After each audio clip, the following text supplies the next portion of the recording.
Jornal da Mix. Estou aqui com o Pancho e hoje nós recebemos aqui na bancada o professor Clóvis Reis para a gente fazer uma análise aí sobre o resultado do pleito eleitoral também deste domingo. Professor Clóvis, é um prazer imenso recebê-lo aqui no nosso Jornal da Mix. Seja bem-vindo.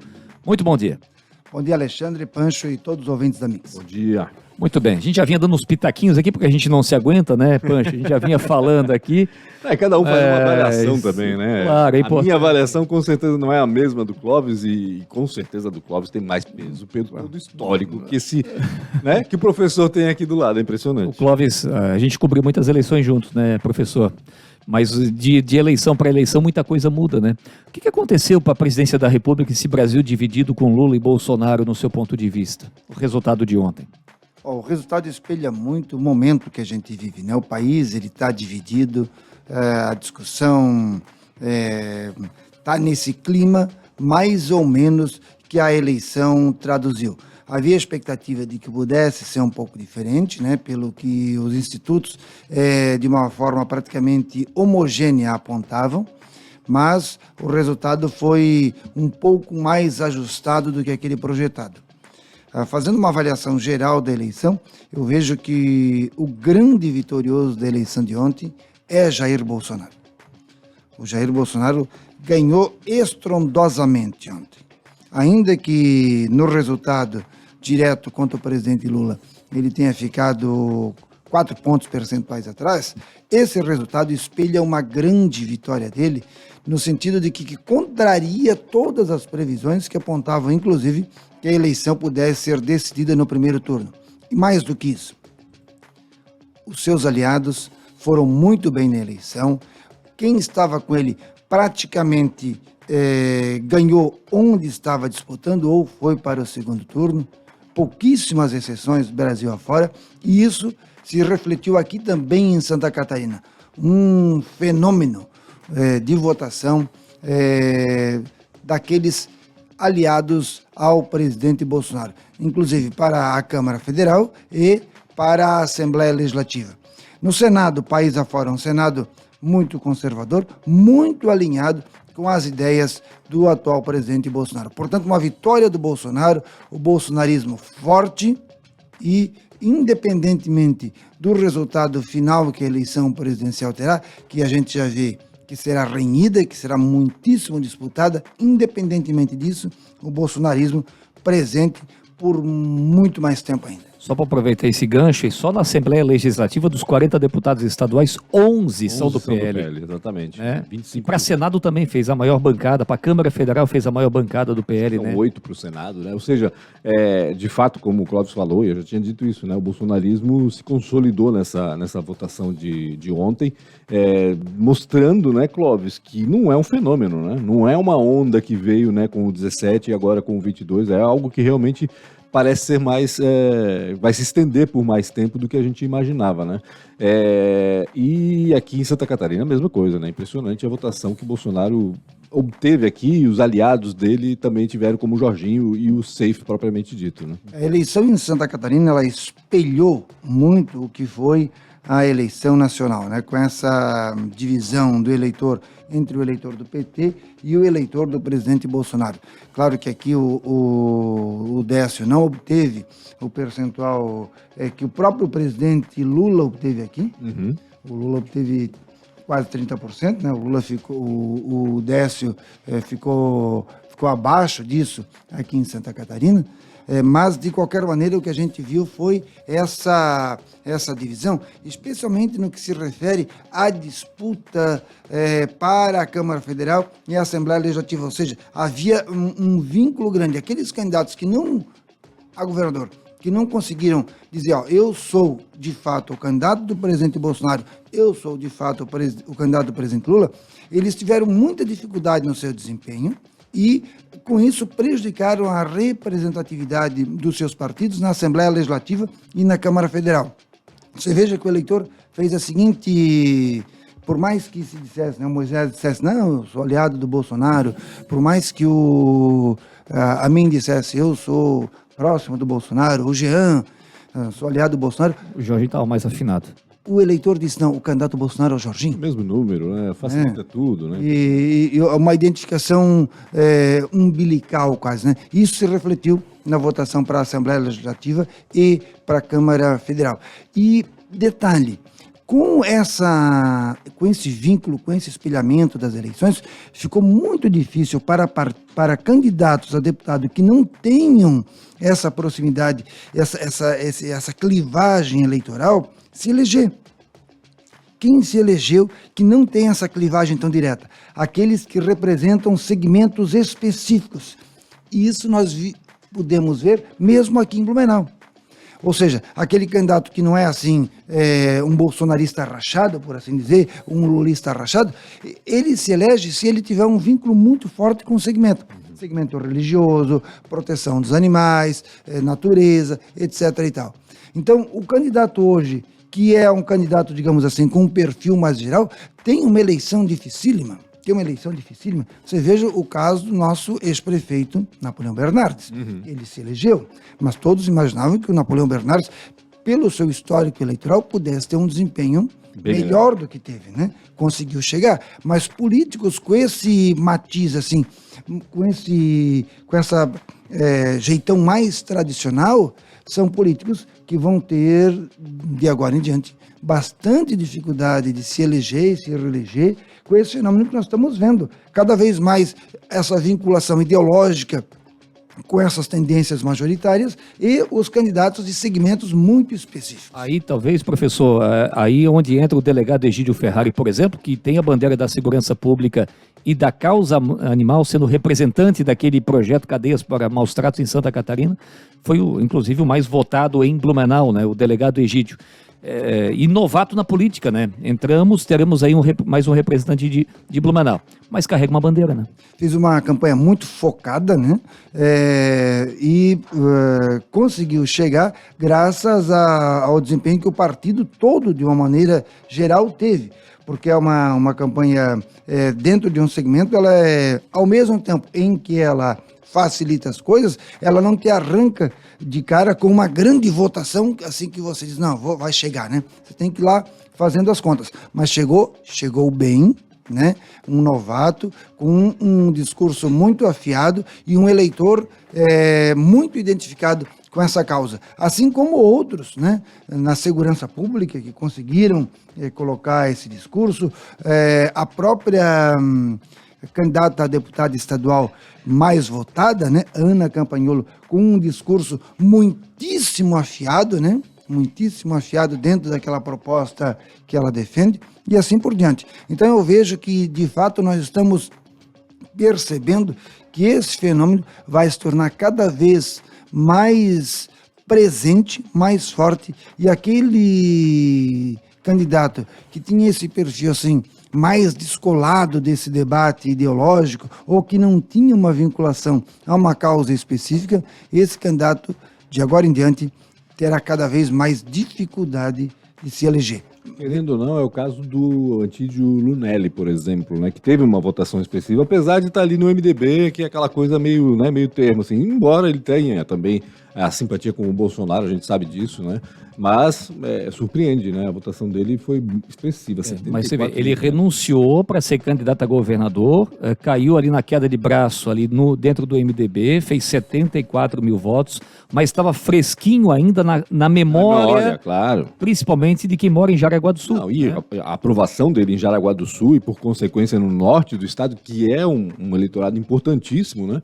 É muito grande, ele era muito... Tem que acender uma vela de 7 dias, né? Tem. Perdeu claro. E ganhou, né? Perdeu e ganhou. Se tivesse, de fato, sido candidato a vice-governador, uma eleição dificílima como Moisés teve, né? Não chegou ao segundo turno, e agora aí o Antídio Lunelli muito bem. E outra que tem que acender uma vela é a vice-governadora Daniela Rainer, tá de escanteio, porque de vice não tem nada, que botaram ela de escanteio, o Moisés não entrou e ela foi eleita deputada federal. Deve estar dando gargalhadas lá. Agora, o que aconteceu com Moisés, Clóvis? Me conta que fenômeno é esse, porque ninguém imaginava uma votação tão baixa para Carlos Moisés e, de repente, ele nem para o segundo turno foi. O candidato Moisés, ele se elegeu na onda... Na onda 17. Na onda 17, né? Só que durante o seu mandato ele foi se desvinculando dessa proximidade que tinha o presidente Bolsonaro, e o candidato Jorginho Melo ocupou esse espaço. Acontece que fora desse segmento, o Moisés não tinha nada. O Moisés não era um político tradicional que viesse de uma base, de uma região, que tinha sido deputado, que tinha sido prefeito. Ele era um novato na política, né? E acreditou no conto do vigário. O Moisés acreditou no conto do vigário, que com aquela estrutura que ele montou, com o PMDB, com o MDB, com os prefeitos, ia ganhar a eleição. E na hora H, meu amigo, na hora H, o cabo eleitoral dele deu para trás e entrou na onda do Jorginho. Esses prefeitos aí, vamos ser sinceros, qual foi o prefeito aqui da região que você via que bateu o peito, enfrentou o que estava vendo na sua base eleitoral e disse: eu sou Moisés? Era um apoio meio envergonhado. No começo, todo mundo com aquela festa, liberação de recursos, exato. Mas na hora H, a coisa foi indo. A campanha do governador Moisés, se passa mais uns 15 dias e ele fica em quarto lugar, o Jean passa dele. Impressionante como a campanha dele foi desidratando, foi definhando um apoio envergonhado. As lideranças tinham para dar ao governador Moisés. Ele foi desidratando, como ele não tinha uma base, né? Os cabos eleitorais dele estavam vendo que a onda era Jorginho, né? Bom, se não se agarraram com o Jorginho, pelo menos não fizeram mais uma defesa veemente do Moisés, para também eleger os seus deputados estaduais e federais para os quais estavam trabalhando, porque eles não estavam trabalhando exclusivamente para o Moisés, estavam trabalhando também para os seus candidatos a deputados estaduais e federais, e queriam elegê-los. E como tu disseste antes, né, é vítima também da polarização, né? Ou seja, ele estava ali no meio termo, exatamente isso. Ou seja, se afastou do bolsonarismo, ficou ali no limbo, né? Que, com certeza, como tu disseste, mas sofreu também, demais essa eleição. O Clóvis, se me corrige se eu estiver errado, mas assim, o povo também não é bobo, né? Vamos lá, os 33 milhões dos respiradores, até hoje eu ouço falar no cafezinho. Ele chegou a ser afastado, impeachmentaram lá o Moisés, depois ele retornou. Isso tudo não gera um grande desgaste aí no meio do caminho, professor Clóvis? Olha, ele plantou o que colheu. Ele se elegeu numa condição, não teve a humildade para perceber qual foi a condição que o elegeu, achou que as pessoas votaram nele por uma questão de um mérito pessoal, de um histórico pessoal. Ninguém conhecia. Foi, ele se elegeu na esteira de um movimento, de uma tendência naquele momento. Quis se desvincular daquela tendência. E aí ficou completamente sem nenhuma base. E com isso, esse é o resultado que nós vimos aqui, né? E muita inexperiência, né? Olha, eu, no final do ano passado, eu estava em Brasília, envolvido com o movimento de federalização da FURB, aí já tinha esse movimento de prefeitos querendo apoiar, e MDB, aquele namoro com o MDB, para apoiá-lo, o candidato Moisés, e eu vi lá em Brasília, olha, vai ficar na mão, porque eles vão tudo pegar o dinheiro, vão abraçar, vão tirar foto e na hora H vão pular fora. E de fato foi o que ocorreu. Veja que, inclusive, o prefeito aqui do litoral, de Balneário Camboriú, né? Fabrício, né? Se filiou agora. Que era do partido que estaria, né? Com o Moisés, não só deixou de apoiá-lo, apoiou... Como deixou o partido. Como deixou o partido, né? Exato. Se filiou ao PL, por sinal. Exatamente. Algumas pessoas ficaram no meio do caminho aí, vão lá, o prefeito de Porto Belo renunciou para ser candidato a deputado, não entrou. Jean Loureiros renunciou à prefeitura de Florianópolis, não conseguiu nada. Então, gente que ficou no meio do caminho durante esse processo eleitoral, né? Só para dar uma contextualizada aqui. Para deputado federal, nós tivemos aí, comentamos agora há pouco, o Gilson Marques, do Novo, aí de Pomerode, fez uma votação expressiva, foi reeleito. Triplicou a votação. Triplicou. E agora também assim como o Ivan Nates para deputado estadual, também triplicou. Deputado estadual Ismael dos Santos, eleito deputado federal. Ana Paula Lima também com uma grande votação para deputada estadual.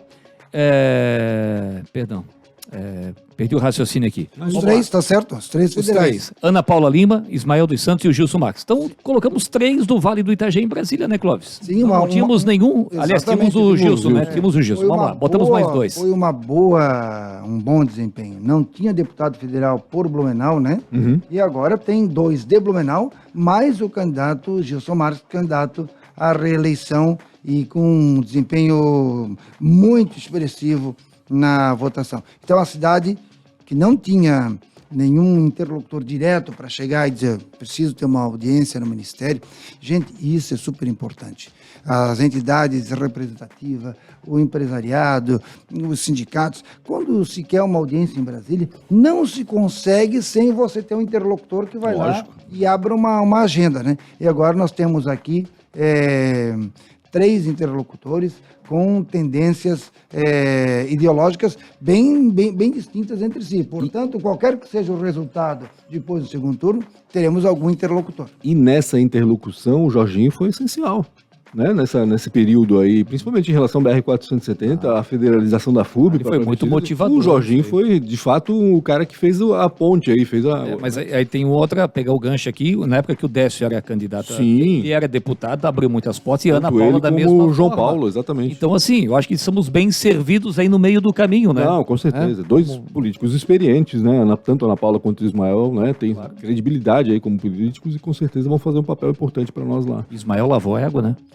O deputado Ismael, quando ele anunciou que não ia à reeleição, ia disputar a Câmara Federal, já havia expectativa de que ele fosse fazer uma votação muito grande, porque ele é um candidato que representa uma causa muito específica, com um eleitor que se identifica muito com ele, com os projetos dele, né?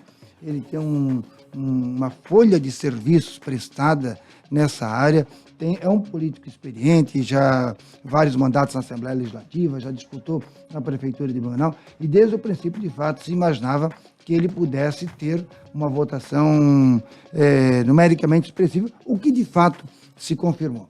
E a Ana Paula Lima, beneficiada por esse movimento, né, que alinhou os candidatos ou Bolsonaro ou Lula, ela foi beneficiada Com por certeza. esse movimento, e o fato do seu marido Ter chegado ao segundo turno. chegado agora, ao segundo turno, né? Naturalmente, isso acabou tendo um resultado muito positivo por ela, porque você veja, da outra vez ela não se elegeu por um voto. Exatamente. Né? Mas a votação que ela teve agora não foi só um voto a mais, não foram só 100 O votos. dobro. Exatamente. Ela dobrou Então, a tem um votação elemento dela. aqui. Impressionante. Mas não é só ela, né? Você pegar o Pedro que sai do PT também, 173. Ela fez Segundo mais 148 mil, a segunda mais votada dentro do partido, para ver o movimento do PT no estado, né? A questão da polarização ajudando também quem estava candidato pelo PT. Estava com vínculo, né, com uma Exatamente. outra tendência, né? E também você pode ver na própria Assembleia Legislativa, né? A Luciane Carminati, né, que é do PT, a Exatamente. segunda mais votada. Tá certo, Ana Campagnolo foi um fenômeno, 196. E toda eleição tem aquele candidato que é o fenômeno, né? Que Sim. ele é um ponto um pouco fora da curva, né? Mas aí mesmo assim, você consegue perceber um alinhamento entre as duas tendências que foram principais na eleição. É E verdade. para onde é que, Clóvis, no seu ponto de vista, para onde é que vão agora os votos do Moisés, do Amin, do Jean, do Tramontim? O Jorginho Melo, em tese, tem uma eleição fácil nesse segundo turno? Olha, todos os candidatos, todos não, né? Mas o Jean, e o Amin e o Moisés eram alinhados ao presidente Jair Bolsonaro. Então, em teoria, todos esses candidatos, todos esses votos vão para o Jorginho. Então, o segundo turno para o Décio Lima é um segundo turno dificílimo, dificílimo, né? Tudo aponta a que, de fato, a vitória seja Jorginho. do Jorginho Melo. Os números indicam isso. Não tem esse papo de que o candidato vai indicar os meus eleitores. Não, o eleitor, ele decide pela cabeça dele. Não, tem que parar com essa conversa, porque nós vamos dar o apoio e os meus eleitores... Não é assim. Não existe. O eleitor, ele tem uma forma de raciocínio próprio e esse raciocínio vai se guiar cada vez mais por essa divisão. PT, PL. E qual é o candidato do PT? Qual é o candidato do PL? Bom, eu votei no presidente Bolsonaro, agora eu vou votar no candidato dele aqui a governador. Então, tudo indica, tudo aponta uma vitória muito expressiva. Seria uma boa surpresa se o Décio entrar, né? Acho muito difícil. O Jorginho com certeza passou a apuração toda torcendo pelo Décio, né? Porque o Carlos Moisés... Era o melhor segundo turno para ele. Lógico, o Carlos Moisés estava ali né, no pé do Décio o tempo todo, né? Com a possibilidade de Melhor ultrapassar cenário. e ir para o segundo. E se o Carlos Moisés fosse para o segundo turno, outro cenário completamente diferente. Seria difícil para o Jorginho. Desde que começou a apontar a tendência de crescimento do Décio, a gente via na comunicação do senador Jorginho Melo que ele torcia para que isso acontecesse, né? Porque esse era um cenário que o favoreceria muito. E era um cenário muito parecido com o que aconteceu no Rio Grande do Sul também, né? Porque lá o Onyx Lorenzoni disparou, estava no segundo turno com certeza, mas a disputa para ver quem ia com o Onyx Lorenzoni também decidiria, ou seja, o Eduardo Leite foi e vai vir com força, porque os votos do PT muito provavelmente vão para o Eduardo Leite, vai ser uma disputa acirrada lá, mas se fosse o Preto, que era do PT, para segundo turno, já era fácil para o Onyx Lorenzoni também, enfim, então com certeza o Onyx estava lá rezando para que o PT fosse e não conseguiu, lá vai ser difícil o negócio. E aqui em Santa Catarina, né, o fato, independentemente do resultado final, é uma vitória para o ex-prefeito Décio Lima e os deputados ter chegado ao segundo turno. É um, PT, né? É um E pro feito PT. histórico para o partido e para ele, né? Largou... Primeira vez na história, se não me falha a memória, né? Sim, aquelas primeiras sondagens feitas, né? O PT estava lá para trás e chegou ao segundo turno aí contrariando essas previsões iniciais. Portanto, uma vitória do partido e do candidato. E o Seif? Jorge Seif no Senado, o professor Clóvis. Fenômeno, né? Que fenômeno. É impressionante, assim, como o eleitor... O que aconteceu com o Seif é um indicativo do que vai acontecer no segundo turno. Porque para o Senado, o eleitor não tem esse papo de que sou amigo, de que tem experiência, de que já fiz isso e que já fiz aquilo. Para o Senado ficou muito claro quem é que é o candidato do Bolsonaro aqui. Né? O Luciano Hang, como disse o Pereira também, né? Quem é o candidato do Luciano Hang? No último dia ali, foram para Joinville, uma motociata e motocarreata que fizeram lá. O Seif estava na garupa do Bolsonaro, na moto, os dois juntos. E o Bolsonaro, esse aqui é meu senador, Luciano Hang, esse aqui é meu senador, pronto. Fechou? Ali foi para... O eleitor identificou... Até porque as pesquisas davam outra coisa também, né? De novo, pesquisa. Colombo despontava em todas as pesquisas feitas, né? Inclusive internas, né? Dos partidos. E essas pesquisas, hein, Clóvis? Porque erraram muito, né? Em São Paulo, por exemplo, aqui mesmo no estado em relação ao Seif. O que aconteceu aí? Houve uma virada na reta final da eleição? Ou, de fato, essas pesquisas têm que rever aí suas técnicas, vamos dizer assim?